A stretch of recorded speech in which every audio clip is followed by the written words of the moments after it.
Newton की गति का नियम। किसने दिया गति का नियम? न्यूटन ने दिया। अब जब गति का नियम न्यूटन ने दिया तो इसको अपन देखते हैं तीन भागों में बटा है, प्रथम नियम, द्वितीय नियम और तृतीय नियम।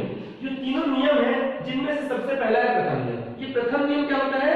इस प्रथम नियम को हम कहते हैं जड़त्व का नियम। इस प्रथम नियम को क्या कहते हैं? जड़त्व का नियम। अब ये जड़त्व का नियम क्या है? तो जड़त्व का नियम अभी मैंने कहा ना, जड़त्व का नियम क्या है?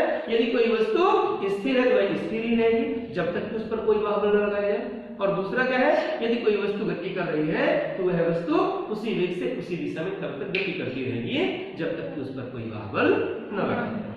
अगर इन दोनों नियमों को मैं एक साथ कर देता हूं, इन दोनों नियमों को मैं एक साथ लिख देता हूं तो वो कहलाता है न्यूटन की गति का पहला नियम। क्या कहता है लोगों? न्यूटन की गति का पहला नियम। तो गति का पहला नियम जब भी पूछा जाएगा क्या लिखोगे? यदि कोई वस्तु स्थिर है तो वह स्थिर ही रहेगी, और यदि कोई वस्तु गति कर रही है तो वह वस्तु उसी वेग से उसी दिशा में तब तक गति करती रहेगी या चलती रहेगी जब तक कि उस पर कोई बाह्य बल न लगाया जाए। ये पहला नियम है, ठीक है। अब इसमें देखो पहली लाइन में क्या होगा? पहली लाइन में होगा यदि कोई वस्तु स्थिर है तो वह स्थिर ही रहेगी, ऐसे बोला ना। दूसरा में क्या होगा? यदि कोई वस्तु गति कर रही है तो वह तब तक गति करती रहेगी जब तक कि उस पर कोई बाह्य बल न लगे। जो पहला लाइन है वह जड़त्व के विराम के जड़त्व को दर्शाता है। किसको दर्शाता है?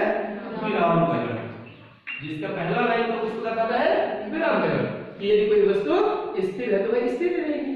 दूसरा भाग क्या दर्शाता है? दूसरा भाग गति का जड़त्व दर्शाता है। दूसरा भाग क्या दर्शाता है? गति का जड़त्व दर्शाता है कि वह अगर चल रही है तो उसी वेग से उसी दिशा में चलती रहेगी, ठीक। तो चूंकि गति का पहला नियम इन दोनों से मिलकर बना है, इसलिए हम न्यूटन की गति के पहले नियम को जड़त्व का नियम कहते हैं। कभी कभार क्वेश्चन पूछा जाता है कि न्यूटन के किस नियम, न्यूटन की गति के किस नियम को जड़त्व का नियम कहते हैं और क्यों? नियम तो कहते हैं लेकिन क्यों कहते हैं ये भी पूछता है ना। तो हम क्या लिखेंगे? न्यूटन के गति के प्रथम नियम, न्यूटन के गति के प्रथम नियम को जड़त्व का नियम कहते हैं। उसके आगे क्या कहें? क्यों कहते हैं? तो इसका आंसर क्या होगा? क्योंकि गति का पहला भाग नियम, गति के नियम का पहला भाग विराम के जड़त्व को दर्शाता है और दूसरा भाग गति के जड़त्व को दर्शाता है। इसलिए हम गति के प्रथम नियम को जड़त्व का नियम भी कहते हैं। पहले सबसे पहला काम करेंगे, नियम लिखेंगे।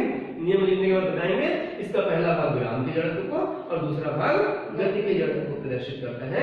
इसलिए न्यूटन की गति के प्रथम नियम को हम क्या कहते हैं? जड़त्व का नियम। अब न्यूटन की गति के प्रथम नियम का उदाहरण पूछेगा। क्या पूछेगा? उदाहरण। तो क्या लिखोगे? विराम के जड़त्व के दो तीन उदाहरण हैं, यही उदाहरण तुम गति के जड़त्व का लिखोगे।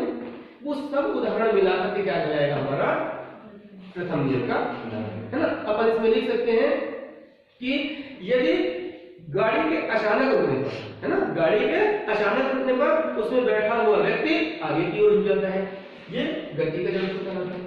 दूसरा, गाड़ी के अचानक या बस के अचानक चलने पर उसमें बैठा हुआ व्यक्ति पीछे की ओर झुकता है, यह विराम का जड़त्व है। हम ये भी लिख सकते हैं कि यदि किसी गिलास के ऊपर एक कार्ड रखी जाए, उस कार्ड के ऊपर एक सिक्का रख करके कार्ड को तीव्र गति से धक्का दिया जाए तो वह सिक्का गिलास के अंदर गिर जाता है, यह भी विराम का जड़त्व का उदाहरण है, ठीक है। घोड़ा गाड़ी क्या करता है? टांगे या घोड़ा टांगे को आगे की ओर खींचता है ना, तो उसमें बैठा व्यक्ति पीछे की ओर रुक जाता है, यह भी इसका उदाहरण है विराम के जड़त्व का, ठीक है। तो अपन इतनी चीजें लिखेंगे प्रथम नियम में, ठीक है।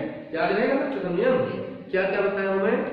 यदि कोई वस्तु स्थिर है तो वह स्थिर ही रहेगी, और यदि कोई वस्तु गति कर रही है तो वह उसी वेग से उसी दिशा में तब तक गति करती रहेगी जब तक कि उस पर कोई बाह्य बल न लगाया जाए, ठीक। यह है न्यूटन की गति का प्रथम नियम, ठीक है।